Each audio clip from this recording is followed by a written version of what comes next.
Kaaba kan ilmaa kan afroo qulqulluu waaqa tokko ni amanna. Ani kabajamtootaaf jaalatamtoota hordoftoota chaayinaaliidhaan gaalubbuu hundumti keessan lafaa fi bakka jirtanitti nageenya waaqayyo isiniif haa baay'atu akkam jirtu. Galanni filfinni waaqayyoodhaaf haa ta'u nagaa kooti qophii keenya guyyaa har'aatiin kan waliin ilaallu. Biyya hambaa gara kootii godaanu jechuudha. Wanta boolitti negattamii bara 2006 jechuudha. Amma boolee ga'ee achii madaamii kootii wallolee akkuma tasaa odoon hin qophaa'iniin gara biyyaa nagalchanii isaan booda amma boolee giseen ga'u beeksisabatti sodoon bilbilatiin achi ga'ee beeksisabatti amma fira Addis Abaabaan qabaayyu isaanitti warra fira Addis Ababaa sanitti bilbiladhee amma maqaan mucayyoo itti naa bilbili jedheeni Roodaas jedhamte jechuudha. Amma innaa achiin mucayyoon tun bahee boodeedha bahee balbala ba'umsaati irratti bahee hoobaate ol deebi'uu hin dandeechu. Mucayyoon tun amma zinne xixiqqee surree uffattee maal jettee jirti mee akkana lakkoofsa kana irratti naa bilbili jedheeni tana gaafadhe jechuudha. Eenyutti asii bilbilan jettee Roodaasitti naa bilbilin jedheeni achumaan akkana sitteetuma silkiin ishiin hojjetu naan jette.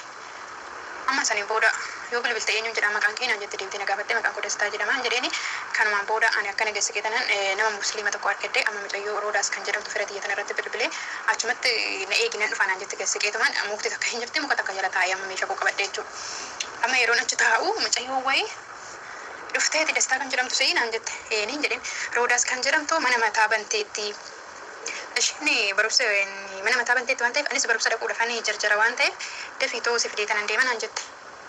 Ani kaama kana keessatti booleedha nama hatanii nama fidanii deemanii qubaa hin qabu jechuudha. Keessumattuu biyya alaatii gara biyya keessatti gaafa deebitan of eeggannoo guddaa gochuu danda'u isinirra jiraate jechuudha. Tokkoffaa kan isaan nama atuudhaaf yookiin immoo nama fuudhanii deemuudhaaf barbaadan tokko qarshii qabeenya moobaayilii waan isin biyya alaatii fiddan shaantaa sana isinirraa saamuuf. Lammaffaa immoo yeroo ammaa kana unkulaalitii namaa baasanii erga nama ajjiisanii booda maal godhu unkulaalitii fudhatanii qarshii guddaatti gurgurachaa jiru jechuudha. Yeroo ammaa kana jechuudha. Kanaaf of eeggannoo guddaa gochuun barbaachisaadha. Yeroo baay'ee dhageessu yoo ta'e daa'imni baddee daa'imni akkanaa baddee nu barbaada jedhanii namoonni hin maxxansu bakka buteeshii dhabamte jedhamee jechuudha. Barri keessa jiru bara badaa waan ta'eef jechuudha. Unkulaalitii daa'imman kanaa fudhachuudhaaf jecha daa'imman sana kan fuudhanii dhoksanii gurguranii jiru jechuudha. Gaafa alaa kaatan gara biyya keessanitti gaafa galtan dursitanii nama keessan kan ta'e achitti kan isin eegu qopheeffachuu danda'u isinirra jiraata. Maaliif yoo jettan rakkoo baay'eetu jira. Aziniidhaan illee isin tuqanii qabeenya keessa isinirraa fudhatanii si fuudhanii deemanii bakka hin taanetti allayyaatti isin galchuu danda'u waan ta'eef. Namoota baay'ee mudannoon akkanaa mudateera waan ta'eef keessumattuu obboloota keenya shamarran biyya alaa gara keessatti galtaniif muuxannoo akkasii ta'u barumsa akkasii ta'uuf jechuudha. Yaada obboleettii keenyaa kana muuxannoo galxamanii ishii kana kan isin dhiyeessine mee obboleettii keenya kana maaltu mudate maaltu qunname kan jedhu mee walumaan haa dhaggeeffannu. Shedeme shakiyya qabadhee taaskii tisseenre. Amma cuman taaskii seennee taaskii san hin madeemna ishee namaara dubbatti ani amaariffana nagaa garuu hagas mara haasa'uu na dhiba jechuudha yeroo saniif Oromoodhaan itti haasa'a. Ishee amaariffannaa deebisee ani Oromoodhaan itti haasa'a amma taaskirraa buunee amma hin madeemna amma daashiin Addis Ababaa keessa na fiddee deemte. Hin madeemna akka meeshaan dha xabboleetti koo meeshaa keessa godhadhuutoo wayaa uffattu qabadhuutoo birrii moo baadheetan jira.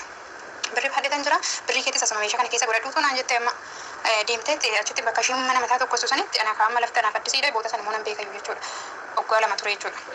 Amma wayaa qayyarattee qaama kee dhiqattee deebinee meeshaa finnee gara manaa deemna naan jette isheen birrii keessa baasee wayicha meeshaa kiyya shaanxa keessa godhee amma hin madeemna sakkiniin jedhaan kootu naan jette nama deemna kootu naan jette amma bool amma beetekirsaana tokko bira geenye amma dhaabbadhee tasaallamuu dhattis ayya beetekirsaana biyya kiyyaa dheetman qalbuma kiyyatti geddee na jarjessite kan dhaabbadheetti sin tasaallamne bira darbee amma jaallaalatuma amma beetekirsaanicha yaa waaqayyo galanni siifaa ga'u biyya kootti nagee jedheetumaan qalbuma kiyyatti jechuudha. Boolla guddaa tokko jira amma boolla san bira gisee geenyu odoo boolla kanatti geedisi darbanii iyyuu daftee beektu naan jetta akkam akkamatti boollatti gana darbe tageeffitu osoo itti siyaa darbanii hin jedhin amma silkii kana naasufti dhufaa jirra as geenye achi geenyetti soogdee jechuudha. Ani wajjumaan deema dadhabee deemicha amma makiinadhaan ka biyya hambaan ijoolleen jiru hin beekanii deemicha baay'ee akkas deemee beeku dadhabe surma deemuu jechuudha. Amma itti taalitanas silkii tachii kana qabdee immoo ofii kiyyaa silkiin qabu amma silkii qabadheen jiru kokaan itti bilbila jechuudha. Silkii kana hedduu taalita mana gurra shitira manatti qifide si'ii Roodaas kan jedhamtu si'ii akkam gahuu inni fagaate mikoo hin jedhin. Ena nama nyata sagale isheen ta'uu didee amma Roodaasii miti tun hin jedhin. Era Roodaasii kootu naan jette amma bira keenya kenna waas naan jette amma fuuldura kanatti deematu fuuldura kun hallayyuu manatti ta'e. Akka daagatii wayii qaba gadi bu'uutti bakka hallayyuu manatti ta'e waan bineensama fuuldura jiraate na nyaatu natti fakkaata hallayyuu manatti ta'e amma. Deematti dadhabe bakka amma awwaara sirma bakka katamaa keessa baanee awwaara. Isaa ishiin itti mucoo kana fuutee deemaa jirtu ilaalaa jirtu. jalqaba naa bilbili jennaan silkii natti jettee silkii erga irraa fuutee maqaa ishee gaafatte. Maqaa ishee erga gaafattee booda silkiin hojjetu jettee nama biraa deebistee itti ergitanii. Maqaa isheetiin waamtee siidhaa jettuun eeyyee naanadha. Gaafa jettuun namni ishii barbaadu sun iddoo akkanaa jira. Namni ati barbaadu iddoo akkanaa jira. Kootu siin keessaa akka waan namni sun dhaqii fidi kootu jedhee ishee ergeetti jechuudha. Kanaan booda fuutee deemte. Qabeenya ishiin baattee jirtu, shaantaa ishiin baattee fidde irraa fuutee ol keewwatte. Ishee immoo fuutee eessan dhaqaa jirti amma. Magaala keessaa baastee egaa Finfinnee ilaalaa. Taaskidhaan amma deemuu danda'an deeman. Isaan booda immoo amma lafoo deemaa jiru, allayyaarra deemaa jiru. Fuutee baatee eessan deemuudhaaf jetti. Baay'ee ulfaata. Namni tokko biyya ambaatti hojjetee dafqee gaafa biyyatti galu maatii ofii yaadan arguudhaaf gaafa deemaa jirutti rakkoon akka kanaa gaafa nama mudatu baay'ee ulfaata.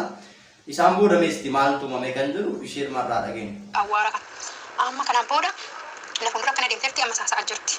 Amma sanii isheen ta'uu dinnas silkuu ishee kan ammas deebiin lammaffaa itti taalee irraa fidee yeroo duraatti deebisee itti irraa fidee dhagaatti buqqifadhe. Beenu ta'u amma seebsib godhii ta'u bakka meeshaa xiyyaatti na deebisee ta'u achiin booda boolitti na deebisee jedhee akka ishee nama hattuu taate irratti bareechuudha.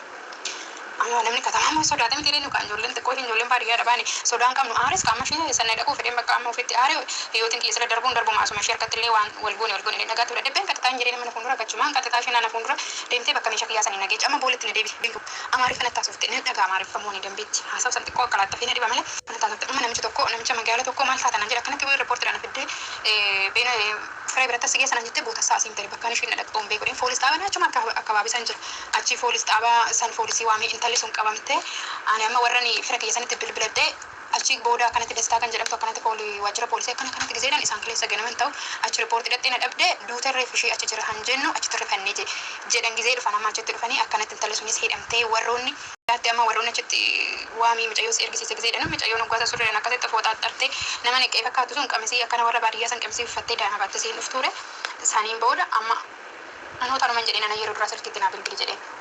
Kana jennaan amma mucaa wayii mataa isaa firiizii kana hagana hin jedhamne isaan lamaantu na waafisa kan jettu mataa isaa firiizii kan mataa nama nyaatu fakkaatu kana akkasitti dhufanii isaa sadeen hidhamanii ani achumaan kaadhii beetis anis gara biyya kootiin galee firoonni kiyya sunis deebi'anii kissiidhanis isaan hin gaafanne akkasittiin kinu boolidhaan nama hatanii akkasitti wanta akkanaa keessa amma warroonni achitti poolis dhaabasanitti gisee kana basmaa waaqarsi baasee warroonni akkanaa kun isaa warra bebeekamaadha yuullatti garuu akka jedhanii kaanuma dhugaa waaqatti nanna geellatti morma kee buusanii gollaa keessa si buusanii naan jedhanii. Egaa baay'ee ulfaata. Obboleettii keenya waaqayyoon baga si baase akkuma dhageessan kun barumsa guddaa isiniif ta'a jechuudha. Jabina ishiitiin jechuudhaa fi waaqayyo bira jiraachuu irraa kan ka'e obboleettiin keenya kun du'a irraa baraaramte jechuudha. Asii magaala keessaa fuutee baatee sa'aatii ishiin allayyaa irra oofaa jirtutti toon allayyaa kanatti si darbadhe hanga jetteen ishii doorsisuu sodaachisuu irra geessutti oolche waaqatti si oolche malee isaan kan harkaa buutee hin galtu turte yoo sun morma keessa irraa muranii gollaatti si darbatu naan jedhan turanii. Egaa kana jala waaqayyoon oolchee barumsa isiniif ta'a jedhee isinii dabarsa jechaa jirtu. Obboleettiin keenya gataman yookiin mudannoo ishii kun egaa hunduma keessaniif barumsa guddaa ta'a. Keessumattuu obboloonni keenya gara biyya keessatti gaafa galtan alarraa of eeggannoo guddaa akka gochuu qabanidha jechuudha. Isaan egaa qabeenya ishii saniin fudhatu isaan booda jechuudha akkuma jalqaba isiniin jedhe tarkaanfii du'aa jechuudha kan isaan irratti fudhatan namummaa namaa warra of keessaa hin qabne warra nama ajjeesan. Akkuma wangeela Yohaannis boqonnaa 8 lakkoofsa 44 irratti isin kan abbaa isa tokkooti kan seexanaati inni immoo jalqabumarraa jalqabee ajjeesaa ture sobaa ture jedhee gooftaan keenya Yesuus Kiristoos Yihuudoota akkuma ifate sana jechuudha. Keessa isaanii jiru hafuura hamaadha hojiin isaanii hojii hafuura hamaati isaanis immoo kan daabiloos waan ta'aniif haala kanaatiin jechuudha.